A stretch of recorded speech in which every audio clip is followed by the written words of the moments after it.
ഇത് മാഹി പന്തക്കലിലെ അയ്യപ്പ ക്ഷേത്രമാണിത്.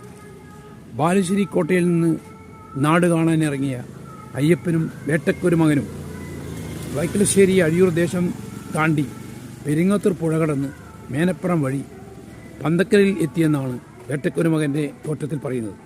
നട്ടുച്ചക്ക് രണ്ടുപേരും കൂലോത്ത് തമ്പുരാൻ്റെ കാര്യക്കാരായി മാണിക്കടിയിൽ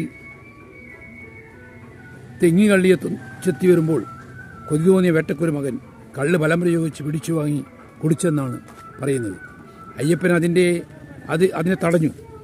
കുനിയിൽ വയലിൽ വെച്ചാണ് കള്ള് കുടിച്ചതെന്നാണ് ഒരു പുരാണം. കുപിതനായ അയ്യപ്പൻ വേട്ടക്കൊരു മകനെ ഉപേക്ഷിച്ച് തുടർന്ന് പൊന്നമ്പുഴയിലേക്ക് പോയി